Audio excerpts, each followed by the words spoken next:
Sil kept insulting my husband for being a stay-at-home dad. I snapped and told her how my husband supported their entire family during hard times at her wedding dinner. Let me explain. I'm 28, my husband Jason is 29, and we've been married for 3 years. We met 6 years ago through my brother, who's pals with Jason from their jobs. Jason used to be a cop, and my brother runs a pizza joint where Jason would hang out. They hit it off, and my brother invited him over for Thanksgiving one year. That's how we first met, and soon after, I asked him out, and we started going out. After being together for 3 years, he proposed, and we got married.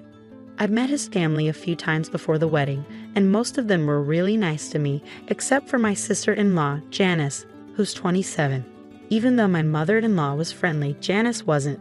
Jason kept saying she'd warm up to me, but she never did. She wasn't openly mean, but she'd make subtle digs and jokes that weren't funny. At first, it bothered me, but eventually, I got used to it and ignored her. She never confronted me when Jason was around, probably because she didn't want to risk upsetting him. But he knew how she treated me and made sure I wasn't left alone with her when we visited his family. I didn't want him to cut off his family or his sister because of a few mean comments, so we just ignored her and let her say what she wanted while I tried my best to ignore it. Jason did the same. It wasn't great, but we didn't have many options. We chose to keep the peace in the family and tolerate her behavior towards me. Looking back, I really regret not speaking up sooner and addressing this issue instead of staying silent and feeling insecure. I was worried about being seen as overly sensitive or causing problems within the family. But recently, something happened that made me realize I couldn't stay quiet any longer. Jason used to be a cop but decided to become a stay-at-home dad a few months ago. I'm a trauma surgeon, so balancing work and family is challenging for us. We have a daughter, and finding the right balance has been tough. Both of us have demanding jobs, and we couldn't spend as much time at home as we wanted. We had daycare and our parents to help with our daughter, but it wasn't enough. We felt like we were missing out on being there for her as she grew up. So about a year ago, Jason and I had a serious talk about it. He decided to leave his job as a cop to be with our daughter more. It was his choice. I didn't pressure him. He felt it was fair since I earned more, and he wanted our daughter to have one of us around most of the time. I asked him countless times if he was sure about becoming a full-time dad before I finally believed he was serious. It was a big decision, especially knowing how much he loved being a cop. I wanted to be sure he wouldn't regret it or resent me. But he seems genuinely happy taking care of our daughter and managing the household. We talked about it recently, and he admitted that it was tough adjusting at first after working for so long. However, as time passed, he grew more comfortable with it, especially since he gets to spend quality time with our daughter. He's content with how things have turned out for him. He doesn't have any complaints because he believes his dream job has shifted from being a cop to being a father, which he finds beautiful. However, his family doesn't share the same sentiment. I should have anticipated this because they're quite traditional. While they allow women to work, they don't approve of men staying home. None of the men in his family do household chores because they see it as beneath them. As a result, the women end up juggling both work and household duties, or they're pressured to quit their jobs, like my mother-in-law did. What's baffling is that they don't see anything wrong with this setup. They consider it normal. Jason and I both find this mindset ridiculous but haven't addressed it with his family to avoid pointless arguments and cover-ups for their outdated views. If they're content with their lifestyle, who are we to criticize?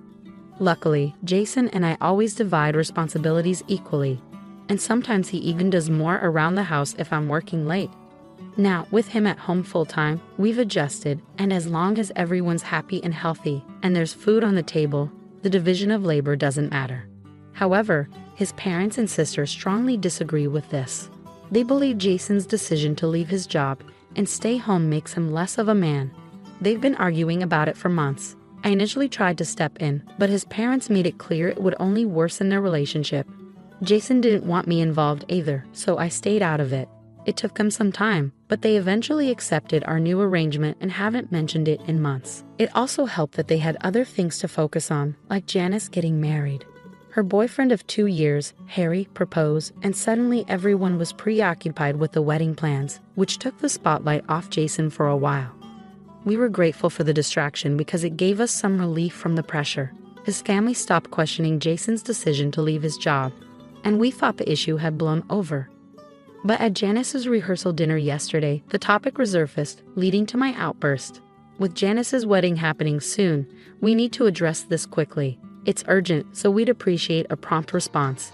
During dinner, Jason and I sat across from Janice and Harry, surrounded by their parents and a few other relatives. We were all engaged in a pleasant conversation, nothing too contentious, and I was relieved that things seemed back to normal with his family. It was a significant improvement, especially considering how upset they had been when Jason left his job. I didn't expect any trouble, but then Janice veered off topic and asked me about my work. I felt uneasy but answered politely, hoping to avoid any conflict. However, I sensed where she was headed. I kept my response brief, hoping she'd drop it. Then she turned to Jason, asking about his job and joking about how he now enjoys a carefree life, living off my income. She didn't stop there, insinuating that I was the one in charge now. She made a string of jokes that hit below the belt, teasing Jason while he tried to maintain a smile and ignore it all. But I couldn't bear it any longer. I lost my composure. It felt like years of irritation and months of dealing with Jason's family and their outdated beliefs have finally boiled over. Something inside me snapped, and I decided to address the elephant in the room. I told her that despite her jokes, Jason was a better man and person than anyone in their family combined. I reminded her of something nobody wanted to talk about, Jason's significant contributions to their family.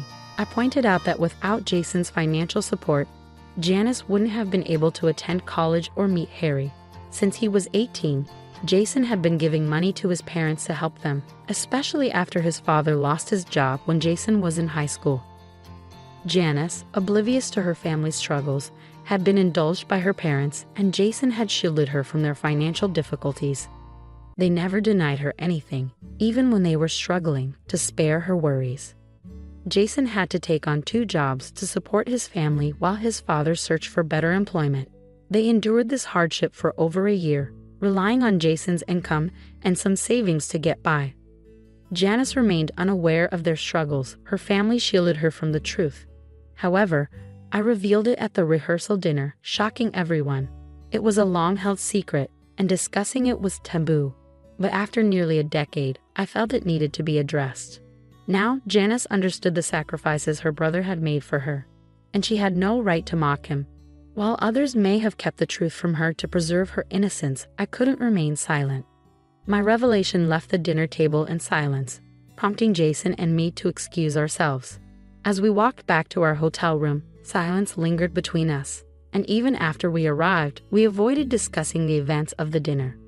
I knew the situation would escalate, and so did Jason, but his lack of further discussion signaled that he didn't believe I had done anything wrong. Therefore, we didn't feel the need to talk about it. However, it did indeed blow up. The next morning, I was awakened by knocking on our door. Jason's parents were there, wanting to talk to me immediately. After they came in and we all sat down, they cut to the chase. The family expected me to apologize to Janice. They felt that what I had revealed at dinner had been kept from her intentionally, and it wasn't appropriate for me to disclose it. The mood of the evening had been ruined, they explained, as Janice was now miserable and couldn't stop crying, all because of what I had said.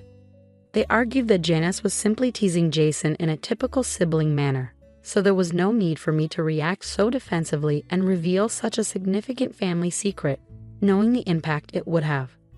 Janice now felt immense guilt, expressing how she had unknowingly burdened the family for years. She was in turmoil, repeatedly apologizing to her parents. This meltdown was precisely why they had shielded her from the truth all these years. They believed she was emotionally fragile and incapable of handling such revelations, a sentiment that seemed evident in her current state. Now, they expected me to apologize to Janice and the rest of the family for my outburst. They're also urging me to reassure her that my comments at dinner weren't meant to hurt her and to resolve this situation.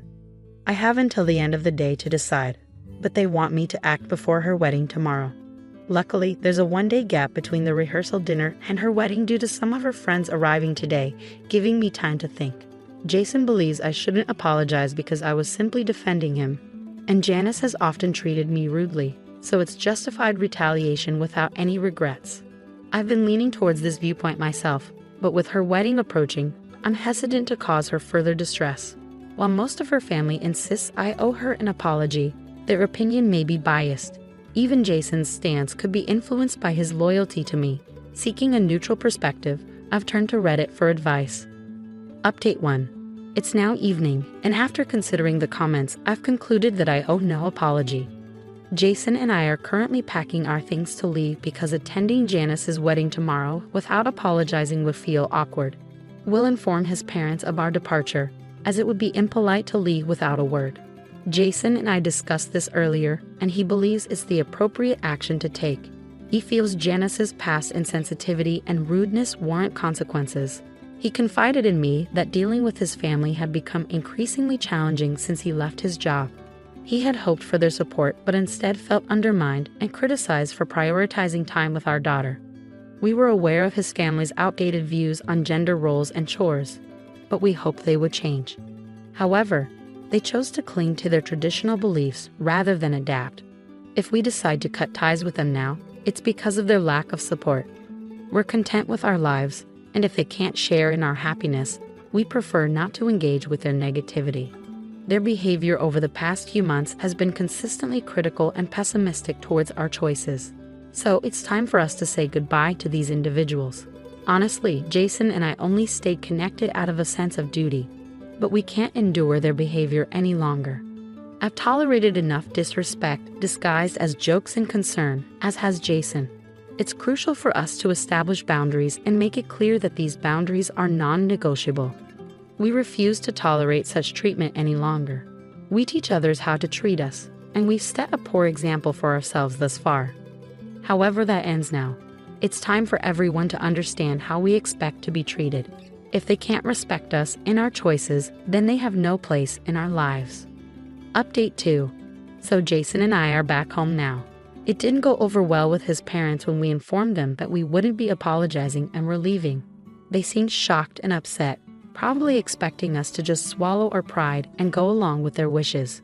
When Jason mentioned that we wouldn't be attending the wedding ceremony either, they reacted strongly, raising their voices and insisting that we stay. They argued that our absence would raise questions and potentially ruin Janice's big day. Jason firmly explained that we weren't comfortable attending given the lack of respect we felt from Janice and others, who expected us to apologize merely for standing up for ourselves. They had been treating us poorly ever since Jason left his job, and we couldn't tolerate it any longer. This was us drawing a line because we had reached our limit. In response, Jason's parents accused us of being selfish and warned us about the consequences of our actions. They argued that our absence of the ceremony, after attending all the other events, would create a spectacle and shift the focus away from Janice and her wedding. We debated for a while until Janice herself arrived at the room. Having overheard the commotion, she came to investigate. Her parents briefed her on the situation, and to our surprise, she expressed her approval of our decision not to attend the wedding. In fact, she preferred it that way. She addressed me directly, making it clear she didn't want me at her wedding. According to her, I had selfishly ruined her rehearsal dinner to cause trouble at her wedding. This led to a petty argument between us, which I regret because it only added unnecessary tension. However, it provided us with an excuse to leave without further confrontation. They didn't try to stop us as we departed, which was a relief as we lacked the energy for another argument. We wished Janice well with her wedding, but we no longer wished to associate with her or Jason's parents. Reconciliation might be possible if they apologize, but I doubt that will happen anytime soon. For now, we're simply relieved to be home. We picked up our daughter from my parents' place on the way back, and Jason is currently playing with her while I write this update. Despite the turmoil, our family feels perfect just the way it is, and I won't let anyone convince me otherwise. Update 3. Hey everyone, it's been a day since the wedding. Although we weren't there, we've heard that our absence sparked a lot of discussion, mostly instigated by Janice herself. It's ironic that her parents feared our absence would draw attention away from her special day and focus on our conflict with Janice. However, Janice seemed to embrace the idea and made our absence a central topic of conversation. Some distant relatives who hadn't witnessed the rehearsal dinner incident heard all about it from Janice after the ceremony. It seems Janice couldn't resist stirring up drama and spent the entire day talking about our conflict. I can't say I'm surprised by her behavior.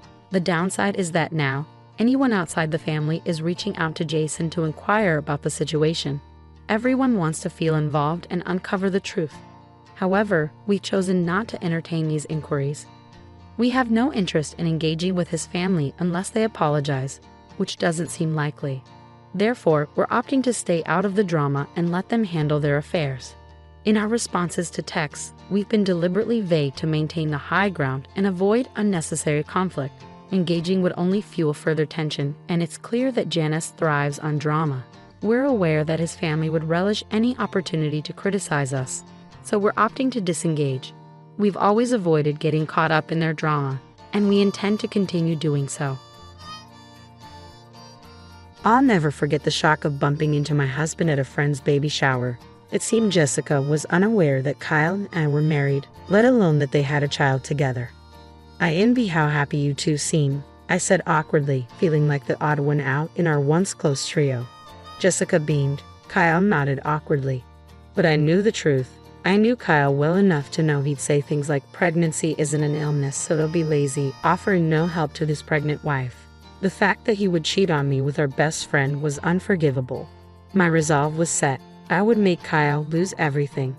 My name is Ashley, a beautician in a cozy regional city where I was born and raised. It's not as flashy as downtown, but it's home with a strong sense of community.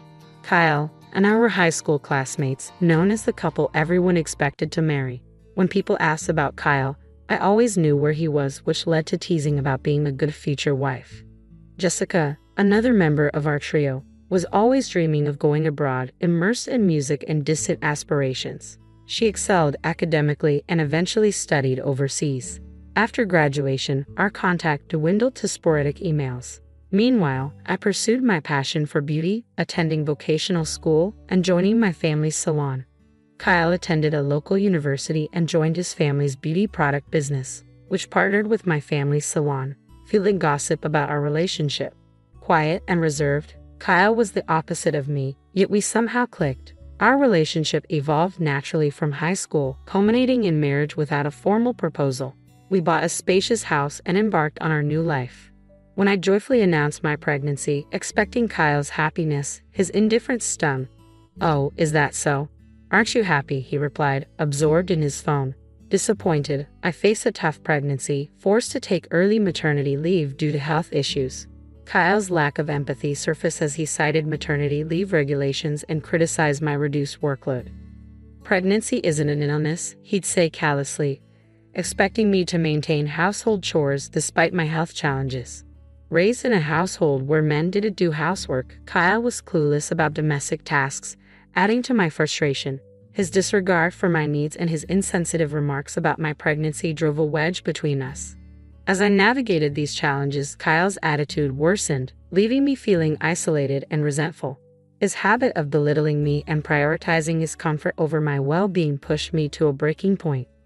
I attempted to excuse myself, saying I needed to use the bathroom, but he snapped, "I'm not done talking yet." And during his lengthy lecture, I'd barely made it to the bathroom in time.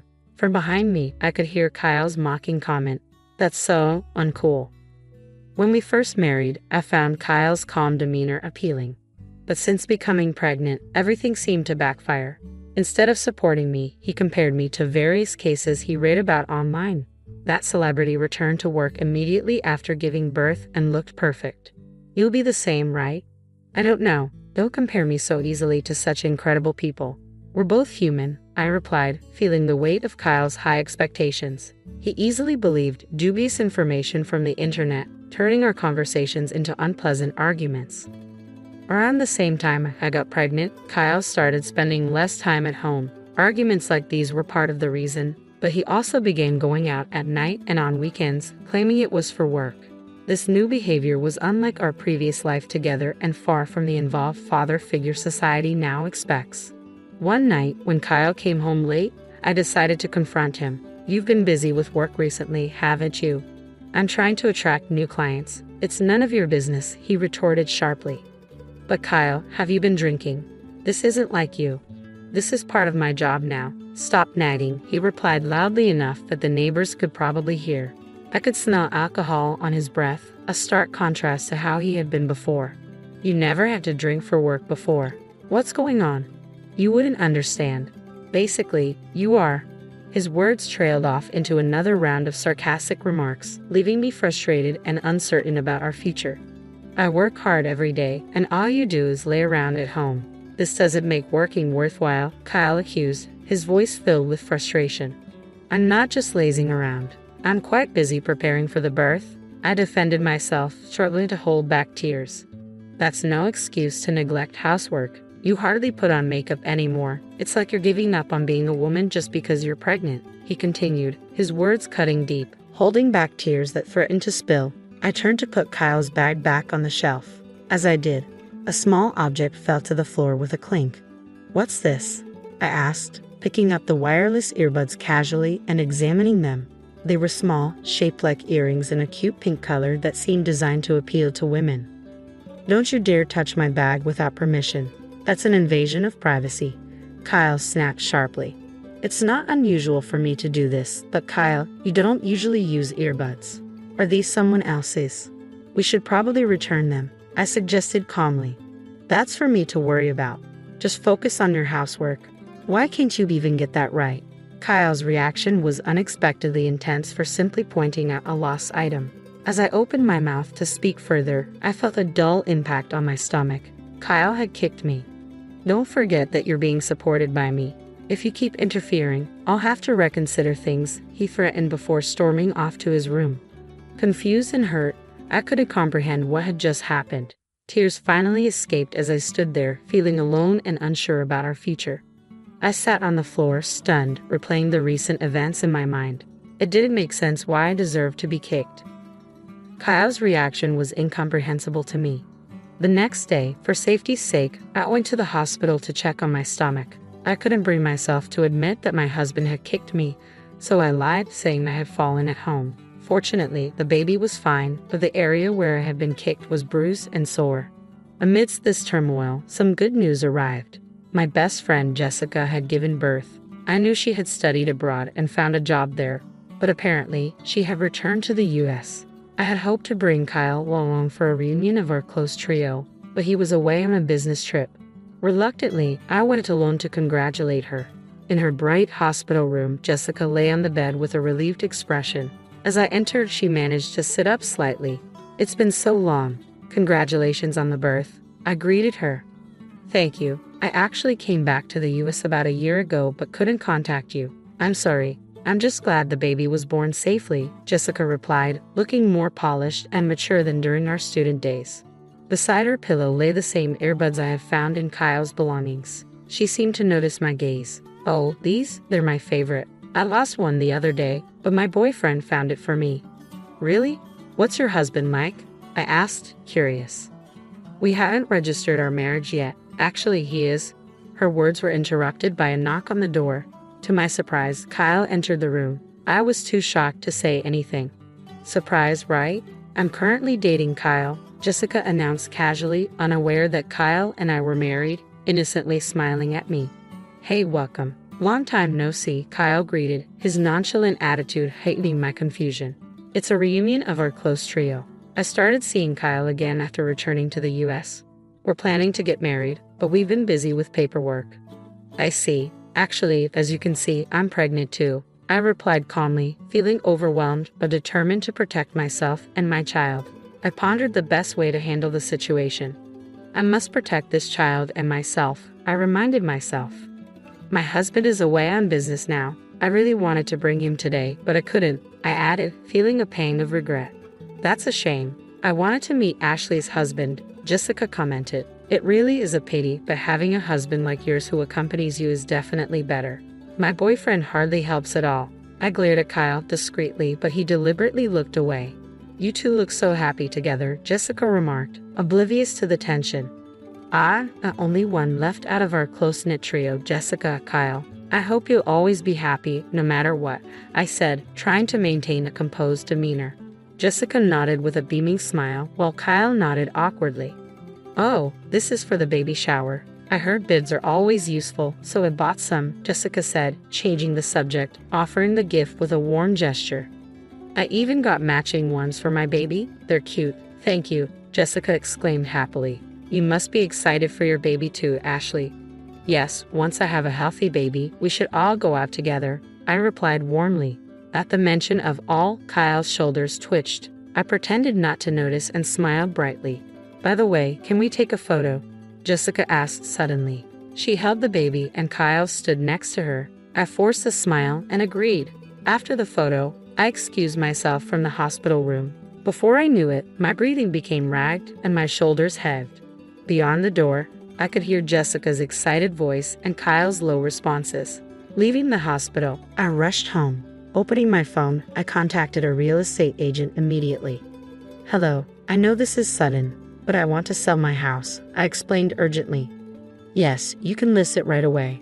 I'll complete the paperwork quickly. Also, could you recommend a moving company? I asked, arranging everything swiftly through the agent's connections. Next, I called Kyle's mother. Due to an urgent situation with Kyle, I'm sending some belongings your way. There will be a lot, so please don't be surprised, I informed her, deciding to erase any trace of our shared home. Kyle had mentioned he would be on a business trip until tomorrow, likely planning to stay elsewhere tonight. Though I wanted to send his belongings directly to his parents' house, I hesitated not to shock my mother-in-law. At least informing her was the least I could do. After finalizing these arrangements, I noticed a series of missed calls from Kyle. In fact, he had been trying to reach me continuously since I left the hospital. Ignoring the calls, I calmly drank water. Then a message appeared. Let's talk things over, just the two of us. But what was there to discuss in this state? Moreover, after being kicked in the stomach, my wariness of Kyle had transformed into deep distrust, and I couldn't bear to hear his voice anymore. Immediately upon arriving home, I began packing. I entered Kyle's room and started stuffing his belongings into boxes. Thankfully, it was the off-season for moving, so I signed up for a plan that included packing assistance. The shipping went smoother than expected, and soon, only my belongings remained. My parents came over promptly upon my request, and we completed the move swiftly. While packing Kyle's room, I stumbled upon something unexpected, an incomplete divorce form. It appeared Kyle had already started the process to leave me for Jessica. Seeing an opportunity, I filled in the remaining sections of the form and decided to keep it safe. Just then, my phone rang. It was my mother-in-law. Ashley, I knew some belongings were coming, but I didn't expect so many. What happened? She asked anxiously. Actually, Kyle has been having an affair. Do you remember Jessica from high school? It seems he had a child with her, I revealed, sensing her shock on the other end of the line. While I sympathized with her, I continued, unfortunately, I have evidence. I sent her the photo I had taken in the hospital room showing Jessica with the baby, with Kyle standing beside them. I don't want to believe it, but it's true. I don't want to believe it either, but it's the truth. My mother-in-law admitted quietly. I'm going to stay at my parents' house starting tonight, I informed her. After trying unsuccessfully to reach Kyle, my mother-in-law seemed troubled. She asked if I knew his whereabouts. Unable to contain my emotions, I blurted out, he's no longer family to me. My mother-in-law seemed to understand my decision. That night, I took my belongings and returned to my childhood home, where I slept peacefully in my old room. The next morning, I received a message from Kyle. Hey, the house is empty and there's a for sale sign up. What's going on? He asked. Don't you understand? Your home isn't there anymore. For now, I've sent your things to your parents' house, I replied, firm in my decision to move forward without him. I'm changing the locks tomorrow, so coming back will be pointless, I informed Kyle firmly. What have you done?